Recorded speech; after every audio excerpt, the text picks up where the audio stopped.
We are extremely fortunate to have such a distinguished speaker this afternoon. David Mussington has had a career in helping protect the nation's facilities and infrastructure.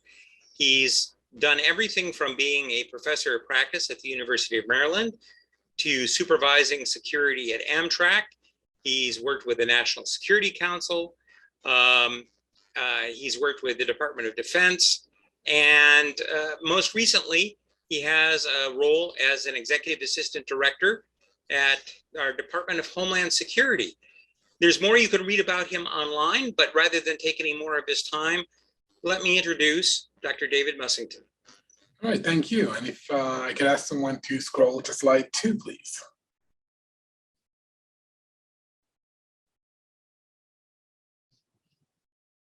While you're doing that, let me just say, Spaff, Gene, whichever you prefer.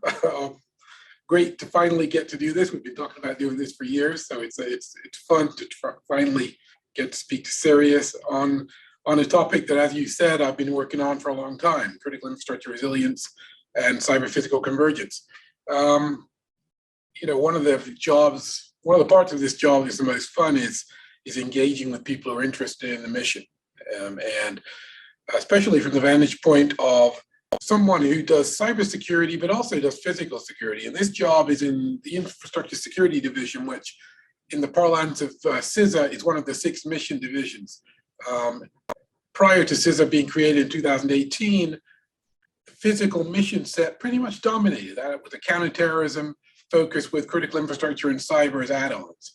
Since 2018, that's flipped, with cyber being the lead mission area, with the others in overlapping circles or in a Venn diagram, where the critical infrastructure problem set is sort of a resultant of the overlapping of counterterrorism and physical infrastructure security, soft targets in crowded places, and cybersecurity and critical infrastructure cyber risk as the real mission set elements. But anyway, that's sort of the overarching picture of what CISA does. But we share some things in common with CERIAS, actually. We both want the best training and education for highly skilled cybersecurity workforce. We worry a lot about recruiting, retaining, and laterally ingesting, I suppose, mid-career cybersecurity experts and subject matter experts in other disciplines where we have work. And we suffer some of the same dilemmas that the private sector does when they're trying to recruit personnel. It's difficult when you can't compete on pay. So what we substitute instead is mission and problem set attractiveness. That means that we're typically oversubscribed, even though as part of the federal government, it's very, it's a time-consuming process to sort of actually get hired on. But once you are, you tend to have a pretty rewarding experience. And a lot of people come back after being here for a little while, and a lot of people are banging on the door trying to get in. So cybersecurity, cyber education, risk education, and risk communication to critical infrastructures is all part of our set of responsibilities. So just for the sake of the basics, I'll answer the what is CISA question. And we're at a pretty unique moment in US history, because after a decade or more, and I think Spaff's known me at least that long, probably longer, we have a dedicated national cyber agency responsible for critical infrastructure risk mitigation. That was an aspiration for a long time. There was dispute on whether a specific agency with that responsibility was A, viable, or B, likely to succeed given the other equities in place from the private sector and from other sector risk management agencies with overlapping responsibilities. Nonetheless, in 2018, we were created as the nation's cyber and infrastructure defense agency within the Department of Homeland Security. Now, the difference 2018 made was that previously we were a headquarters section. After 2018, we were a freestanding component, sort of like CBP or FEMA. So created by the Congress with specific ideas rather, that we wouldn't be a traditional governmental bureaucracy. Now, we aspire to be different from government, but we're still government, so we have a lot of the same habits. For example, this is my 7th meeting of today. We tend to meet about everything, and we need paperwork and memoranda to start doing anything and to know whether we in fact have succeeded. So a lot of bureaucracy here, but less bureaucracy than DoD, where I worked a while ago. Rather than bureaucracy, what we live for is collaboration with the public sector agencies across the federal space, the interagency, with state, local, territorial, and tribal jurisdictions, and most importantly, with the private sector, where much of the critical infrastructure set is owned, operated, and risk managed. So what we have to do is make sure that we have a value proposition for what we're trying to achieve. That is, if we are seen as not adding to the solution to critical infrastructure, cyber risks and physical risks, then we won't be invited to the party. We don't have legal authorities to make people do what we suggest. We suggest best practices. We have services that allow people to assess their risk exposure. We have advice through protective security advisors and cybersecurity advisors deployed in 10 different CISA regions, which are the same region, same geographic footprint as FEMA regions, to provide assistance to government, to the private sector, should they seek it, or should they seek it especially after an incident, ransomware or something similar. But it's a voluntary proposition that needs to show value in order for us to sort of achieve our mission ends. So collaboration and cooperation for information sharing, for action, for risk conversations, to promote risk awareness are parts of CISA's mission, but not the totality of CISA's mission. And I'll sort of get to some more detail and some more proactive elements in a few minutes, but I want to sort of describe the main roles first. So first, we're the operational lead for federal civilian executive branch cybersecurity. Now, what does that mean? It means that for FCEB, or Federal Civilian Executive Branch Agency, note that does not include the intelligence community or DoD, we're responsible for implementing FISMA guidance, or making sure that agencies adhere to FISMA guidance in the way they operate their networks and computers. That means reporting, it means patching, it means lifecycle security, risk management, and everything associated with it. The second key portion of our mission, I suppose, is to serve as the national coordinator for critical infrastructure security and resilience under the National Infrastructure Protection Plan of 2013, and more importantly, under the Homeland Security Act of 2002. CISA inherits those roles from DHS, or it basically has been delegated those roles by the Secretary of Homeland Security. That means we lead the national effort to understand and manage and reduce cyber and physical risks to all critical infrastructures. And we do that outside of the federal space, the ability to mandate behavior. Now, there's a couple of exceptions to that. We actually do regulate in the chemical facilities anti-terrorism area, and obviously in the federal civilian sector that I just described, we have some mandatory powers. But everywhere else, we are working with agencies like DOE that have some sort of regulatory impact in their sector of responsibility. But those aren't CISA authorities. So it's a collaborative enterprise there as well. So we lead through example, we lead through the power of speaking on behalf of the nation on homeland security and critical infrastructure cybersecurity. But we're doing that in an environment where most of the important actors have the option of ignoring what we say. Now they can't really ignore us because we have the potential to make their behavior look in a bad light. For example, when we point out cyber risk best practices that people are ignoring, companies may feel embarrassed. Their shareholders may be upset, reputational damage after all, and state and local, territorial, and tribal authorities may be upset that they feel that they're being made to bear risks that they wouldn't otherwise be bearing. But be that as it may, CISA as a national coordinator depends a lot on its reputation, and it's justifiable, I think, stands as a kind of neutral third party that speaks on behalf of Homeland Security writ large rather than on any specific cloistered interest. So the approach we take to this is sort of all hazards in one sense, but one hazard in another sense. By all hazards, it means that we're interested in disruption of critical infrastructures or preventing, mitigating disruption to critical infrastructures, whatever its source, be that purposeful or not purposeful. In the non-purposeful or natural accident or disaster, all hazards area, we collaborate with FEMA. We collaborate with other agencies that have responsibilities under something called the Stafford Act. We're often called upon to do critical infrastructure risk assessments that show risk exposure and provide data and insights on risk mitigation.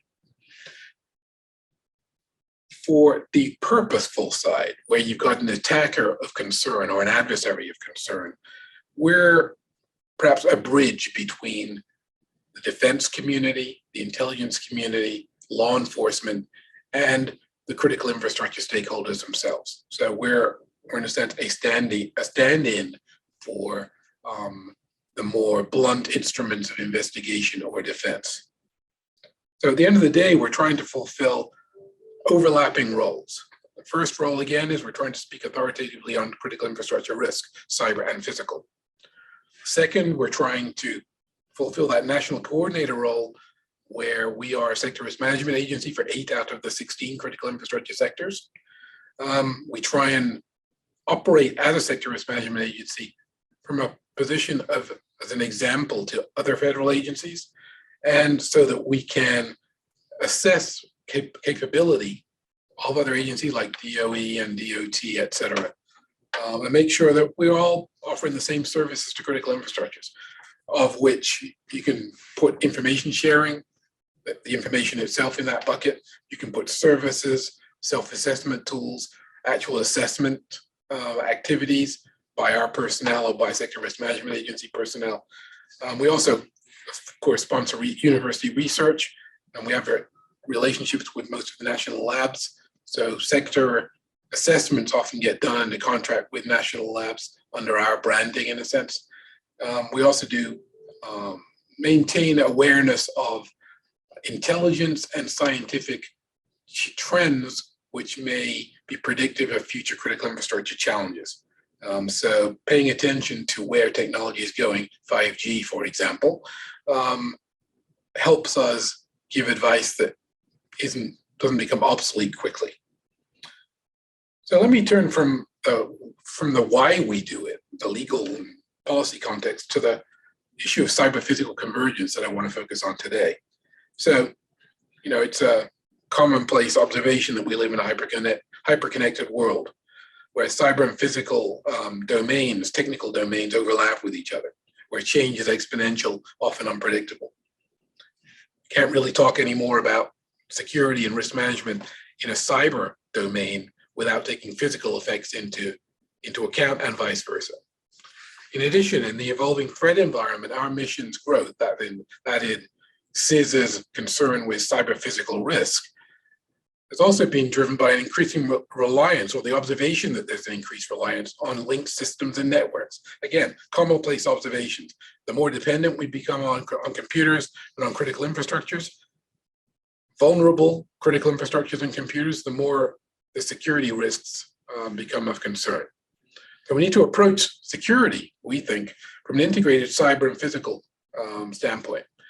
The same way, we need to also join in collaborative public-private models of response because the problem's owned by both sides. So we've done that in a few ways, and I'm going to go through some executive orders and some policy documents and principles that we bring to bear on this problem.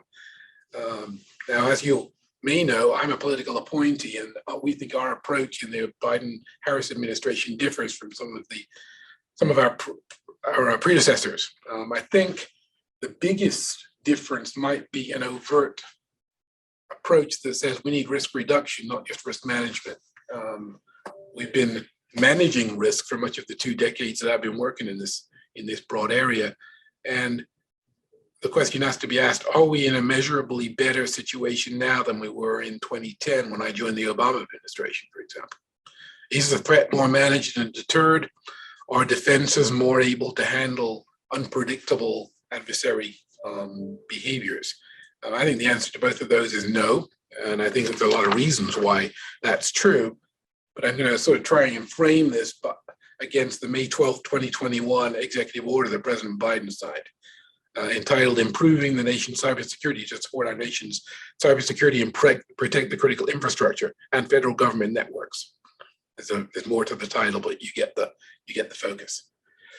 In response to that executive order that again framed this more expansive risk reduction aspiration or ambition, CISA adopted a couple of initiatives that show, I think, our revised approach.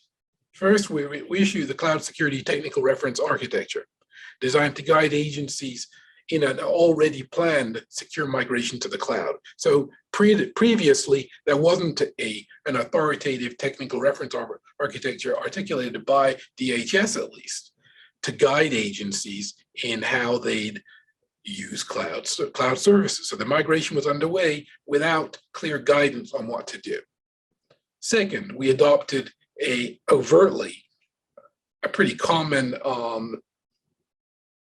concept from the private sector, zero trust maturity model, for understanding the strategies that agencies should adopt in the way they architected their networks and device interconnection. We also provide several ways that CISA services can support zero trust solutions, allowing us to leverage the powers we do have as the federal civilian agency oversight for cybersecurity to converge on a zero trust environment from where we are now. So zero trust obviously can be used as a way for agencies to secure their applications and data within the enterprise, as opposed to focusing on traditional network perimeter models, which the federal government has been hanging on to for far too long. Additionally, CISA developed two playbooks in November 2021, responding to the Executive Order 14028. First is the federal government cybersecurity incident and vulnerability response. Second, these provide civilian agencies with a standard set of procedures for vulnerability and incident management impacting federal networks. There was guidance before, but it wasn't authoritative and in one place, certainly with a CISA label reinforced by our authorities. Institutionally, we also developed something called the Joint Cyber Defense Collaborative, which was launched in August of last year. We launched StopRansomware.gov, which was a one-stop shop to tell people how to prepare and respond to ransomware incidents. We reformed the Trusted Interconnection, TIC 3.0, procedure or set of procedures that guide how federal civilian agencies access the internet and cloud services. And again, we've been publishing best practices guidance to the public sector, which has been imitated in the private sector, just adopted as a best practice, also in definitions of what due diligence and standards of care are in critical infrastructure, cybersecurity risk management. I'll skip over the CISA global strategy, which I invite you to go to CISA.gov and review.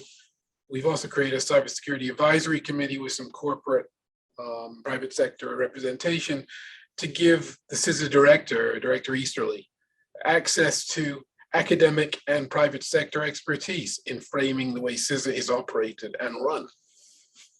So that's sort of the institutional initiative-based flow down from the May 21st last year executive order. A couple of words on the threat landscape that people on this webinar probably know as well as we do here, since I'm not convinced that the insights we get inside buildings like this one are better than the ones I used to read when I actually had chances to read actual academic literature on this topic. But anyway, the last year's taught us anything, it's that the threat landscape is only going to get more and more complex and threatening.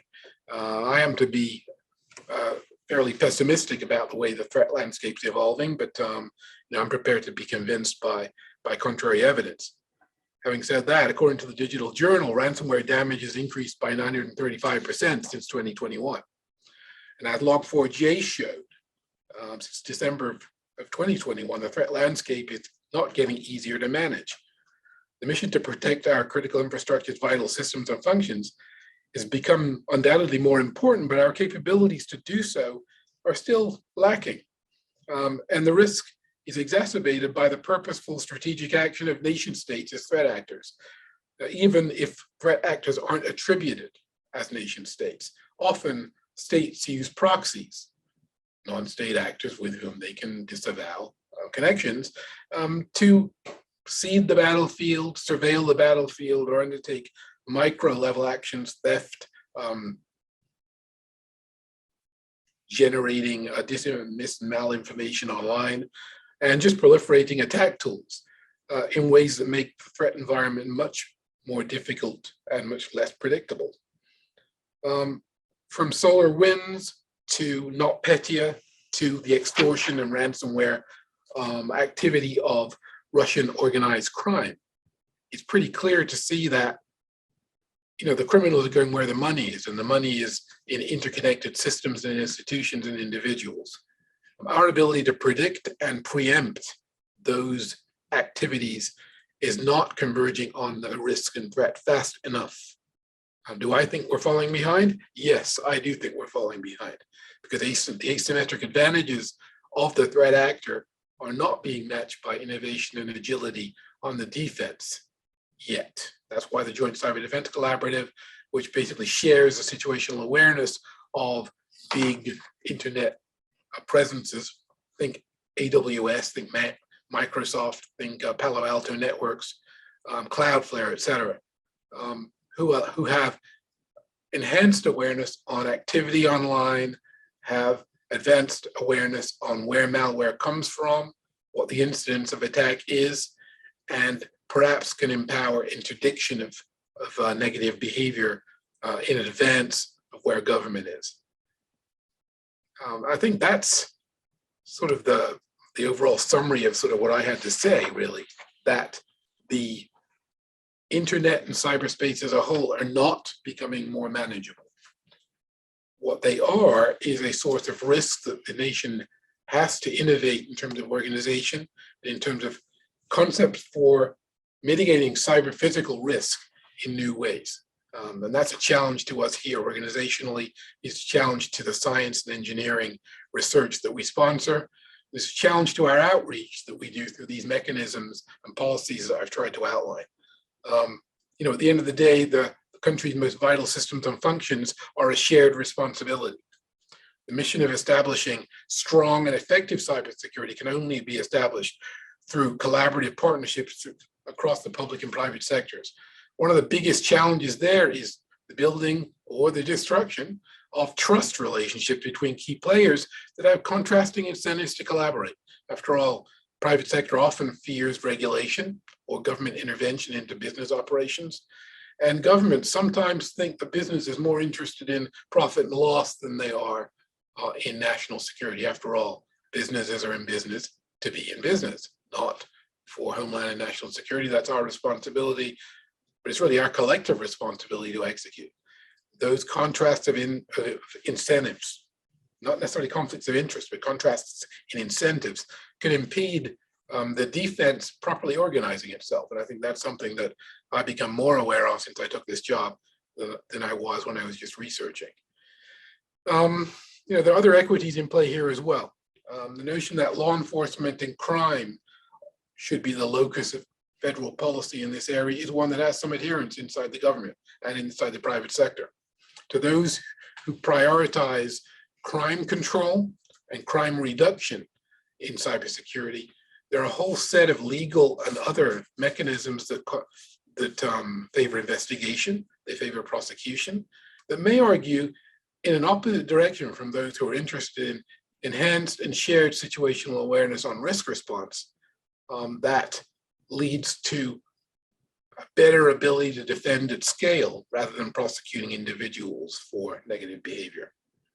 I want to make sure that you understand that CISA has a collaborative, non-law enforcement, non-intelligence community perspective on cybersecurity, and that we haven't forgotten our critical infrastructure physical security origins in that we have to do both. Just as an example, I spent the last couple of weeks worrying about protecting faith-based institutions from active shooter threats. and worrying about school safety from both physical and MDM style threats. That's as much of a concern at CISA as the protection of critical infrastructure from cyber physical convergent threats and risks. So there's a broad span of control issue at CISA where we have a lot to do, and like most people in government, we don't think we have the resources to fully execute optimally on all of them. But our goal nonetheless is to protect critical infrastructure, cyber and physical, and all of those who depend on it for the benefit of the country and individual citizens for safety and security. So with that, Jean, I'm ready to stop and just take questions. Over to you. That sounds great. We did get your slides, so thank you for that. Do you want to go through on the Q&A, or would you like me to read them to you? It'd probably go better if you read them, given our connectivity challenges today. All right, sounds fine. Is CISA recommending that critical infrastructure entities take additional steps to prepare for the possibility that Russia will launch a cyber attack amid the tension with Ukraine? What is CISA doing to help these companies and municipalities prepare? And thank you. So CISA has issued a sequence of advisories over the last weeks, recommending redoubling efforts to implement prior guidance that we issued, best practices to secure systems from ransomware, identity theft, and other vectors that are used by adversaries of all kinds to threaten key systems. We do have specific outreach to critical infrastructures to reinforce that messaging. That's probably as far as I can go. We're mindful of geopolitical issues that change the threat risk constellation, and we are paying attention to, as is the entire interagency U.S. government, to threat trends in Ukraine. Yeah, and I would imagine from what we know about general world affairs, there are other players on the scene who might like to take advantage of the tension and make it look like somebody else. So we should not lose our focus or put all our focus probably in just one place. I think that's right. I think that, from our point of view, disruption to critical infrastructure is the concern, and whoever is trying to execute generate those disruptions has our attention. And given that a lot of attribution, at least maybe not technical attribution, but sort of functional and political attribution is often after the fact. And we need to pay attention to the disruption and mitigating things, at the incident level or pre-incident level. And that means for the defense, reinforcing their adherence to some best practices that are commonly known. Great.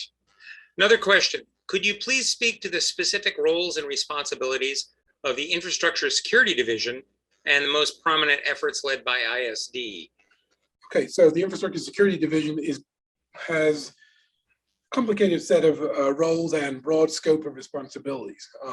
Broadly speaking, we're responsible for the physical infrastructure security programs and responsibilities of CISA. So that means counter IED, it means infrastructure assessments and analysis, it means school safety, doing something about both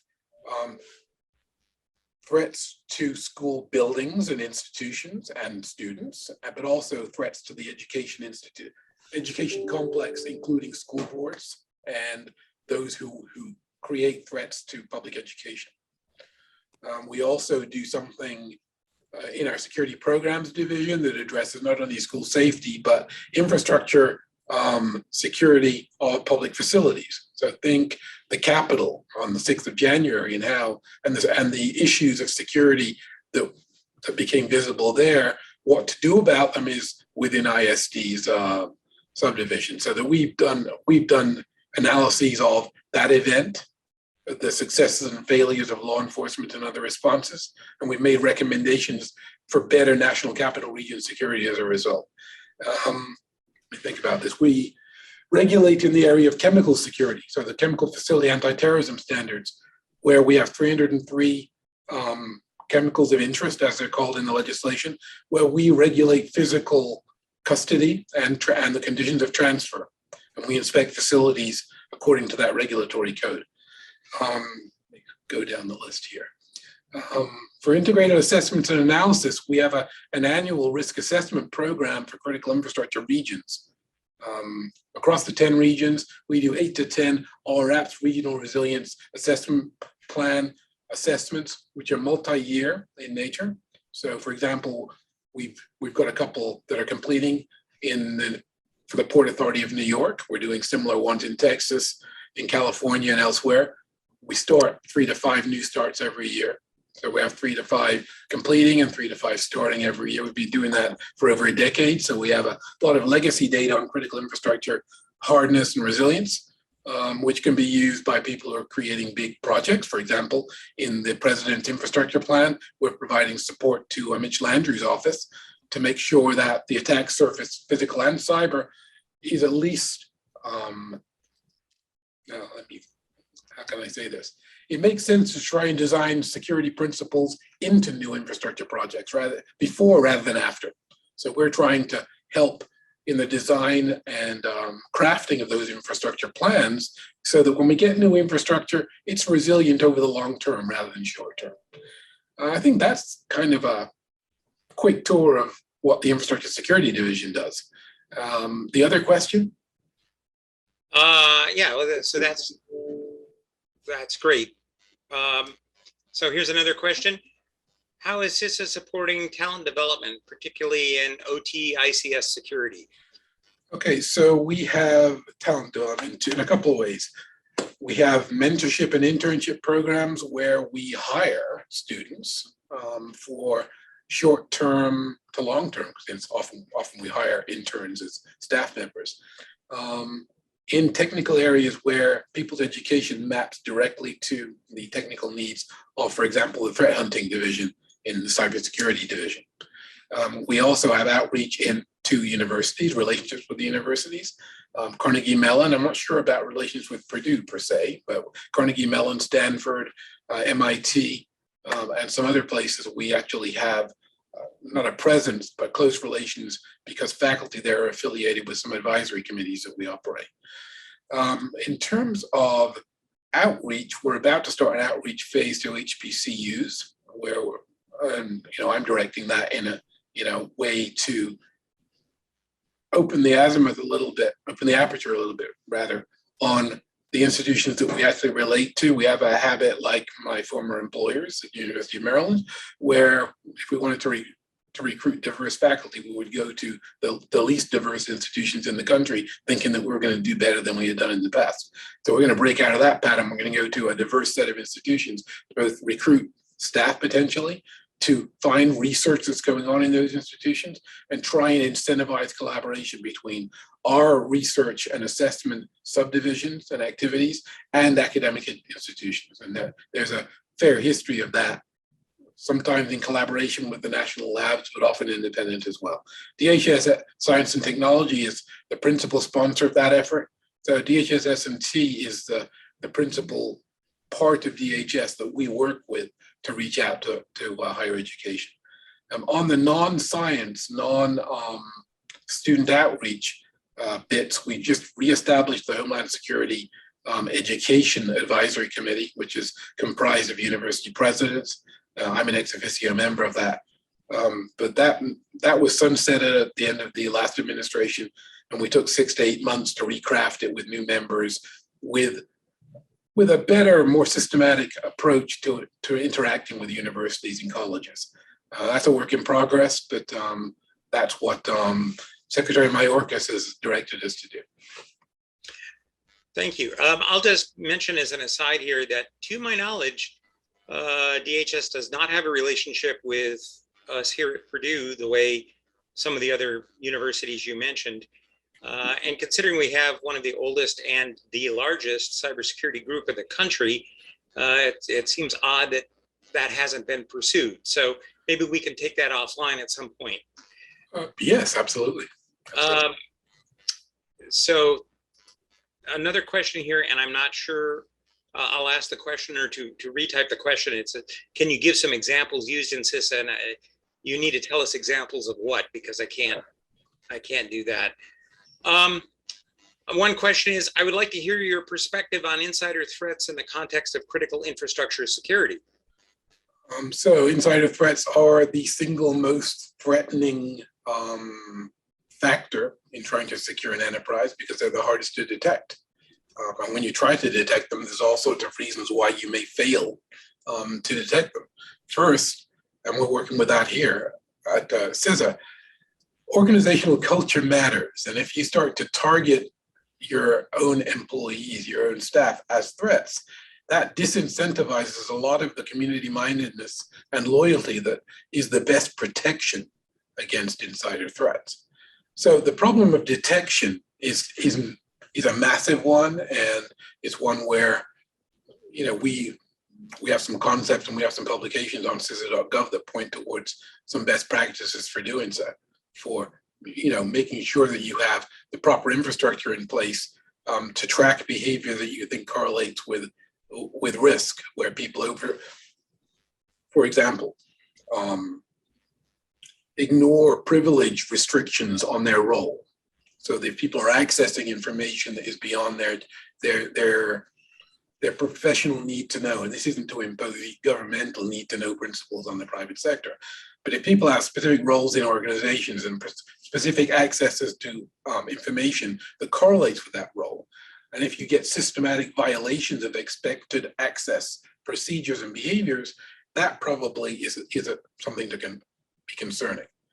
Another thing is in securing intellectual property in a complex production cycle.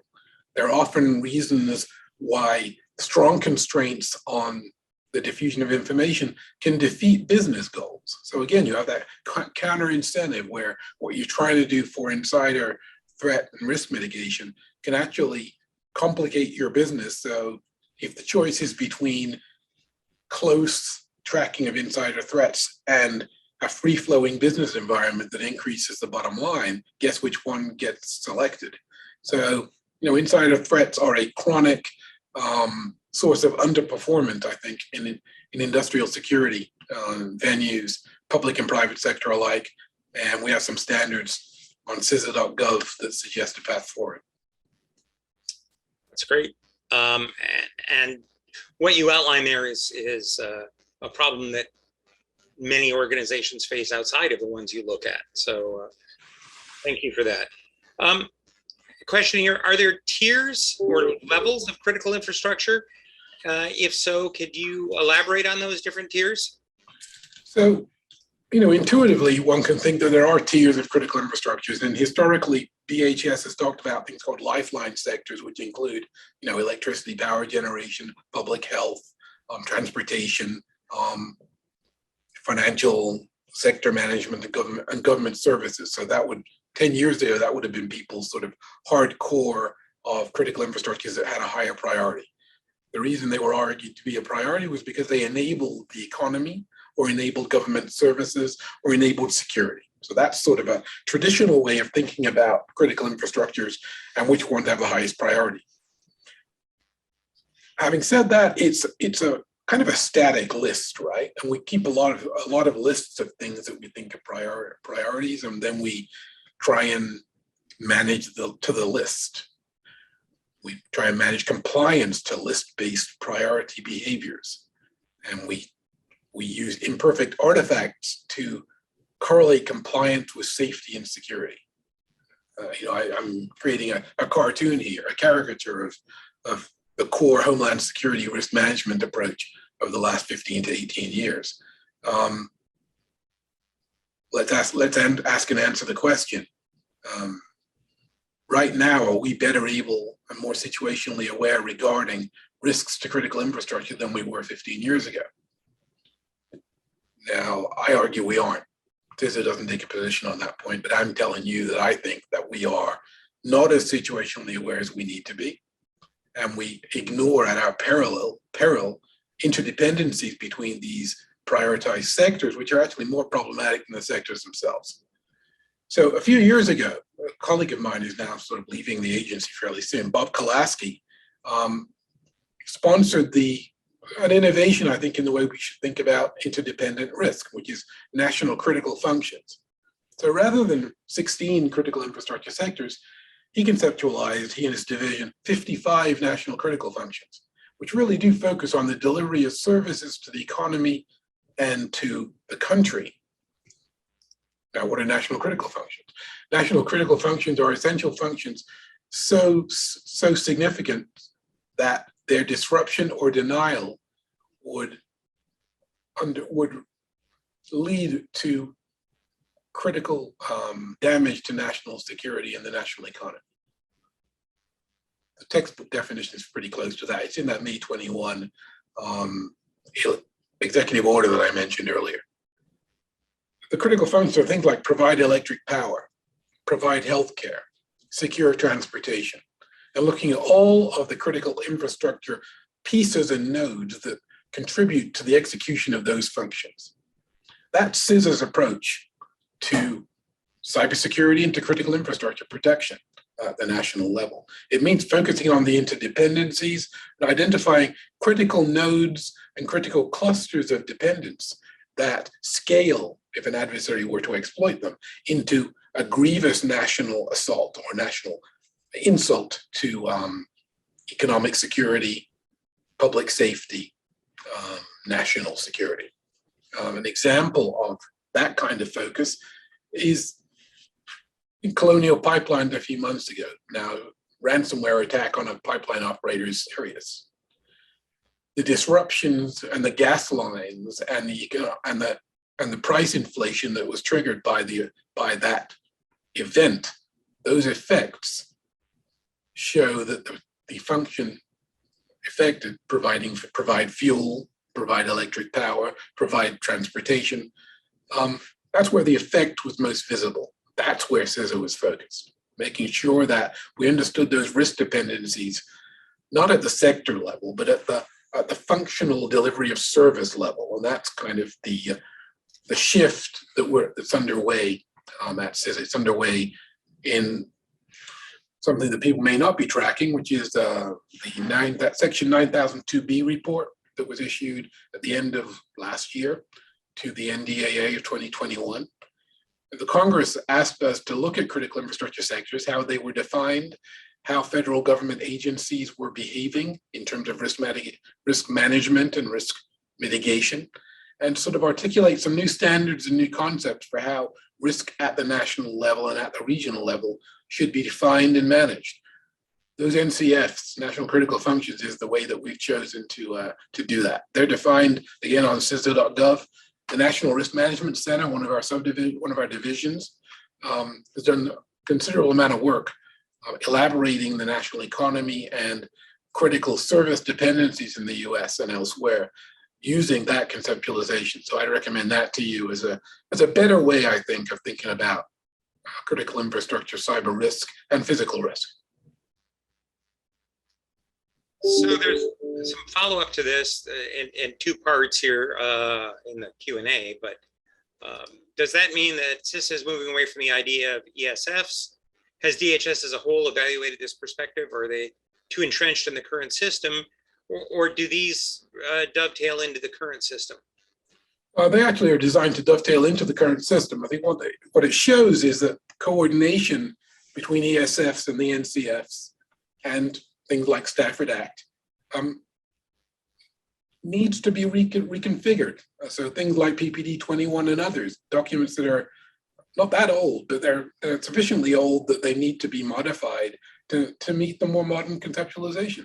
And there's gaps in responsibility or in execute, or at least in execution of federal policy and federal support to state and local, territorial and tribal jurisdictions, for example, because of the limitations of a sector perspective on its own. So no, we're not abandoning the ESFs. We're building on those and on the National Response Framework and other adjacent frameworks to in a sense, bring the sector model into the 21st century. After all, it's quite old.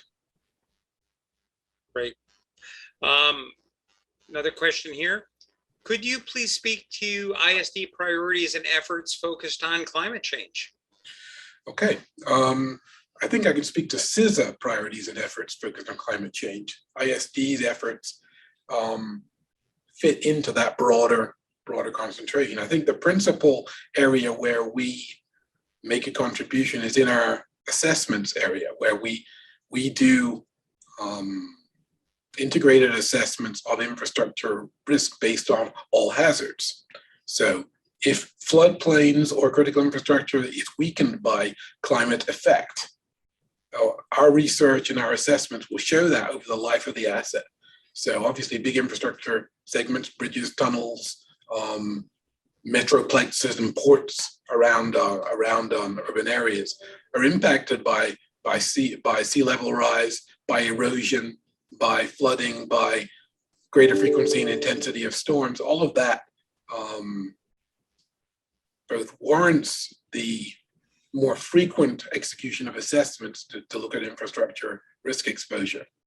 It also allows us to articulate mitigation guidance to those reconstructing infrastructure.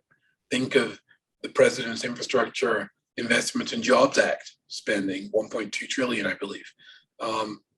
Big transportation projects are being undertaken. Big wastewater and water treatment investments are being made, from the mundane replacing lead pipe to the rebuilding bridges and tunnels that the civil engineers tell us we're about to break down. All of those things are impacted by the physical environment and climate change-based disruptions to the infrastructure as we've known them. So our assessments contribute to the government's database of A, effect, and B, guidance on what to do. Thank you. We have run out of both questions and time. It's been wonderful to have you here speaking with us, and perhaps there'll be a future occasion we can actually get you in person, and then we don't have to worry about connectivity and video cameras showing up here. But it would be anytime. Yeah, it would be a delight to have you come visit. I will follow up with email to you directly about that collaboration issue. Absolutely. And as a reminder to our audience, there will be a video of this, which does have the slides and the audio. Yeah. Well, we'll have a recording, maybe not a video. Yes. That will be up on the website and on YouTube within a few days. And also to remind you that we have another speaker next Wednesday on a different topic, but in the same general thrust area of cybersecurity. So once again, our thanks to the Honorable David Mussington, and we look forward to future interactions. And everyone, please have a safe and warm afternoon, or what's left of it. Thanks again. Good night.